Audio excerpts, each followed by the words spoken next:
J'ai pour habitude d'ouvrir les cartons dans l'atelier, mais aujourd'hui, vu la taille du colis, ça va être compliqué. Exceptionnellement, on va faire ça dehors.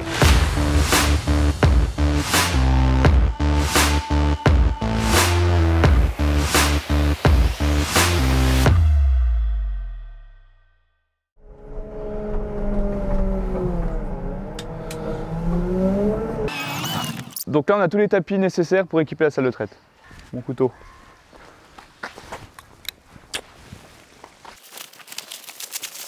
D'après la fiche technique, on a 5 matelas pour logette avec les genouillères, mais ça on en parlera dans une prochaine vidéo.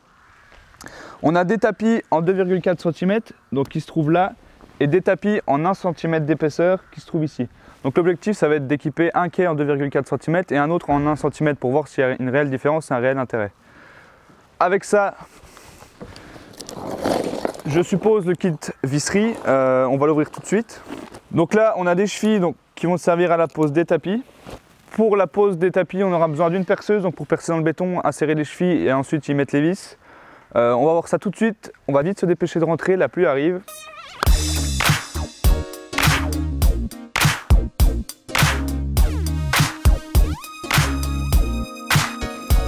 Première étape, découpe et ajustement des tapis pour qu'ils s'intègrent bien à la forme de la salle de traite, puisque là on a les poteaux, on découpe, on ajuste. Les tapis sont posés, on les a ajustés. Pour faire les angles au cutter, c'est super simple, ça va super bien couper. Maintenant, on va fixer donc des chevilles à frapper dans les 4 coins des tapis, plus une rangée de chevilles au milieu. Donc on va commencer par percer les trous. Donc le montage est plutôt facile, le principe c'est avec des chevilles à frapper. Donc c'est tout simple, on a juste à percer un trou, insérer la cheville, mettre la rondelle et on tape et c'est bon.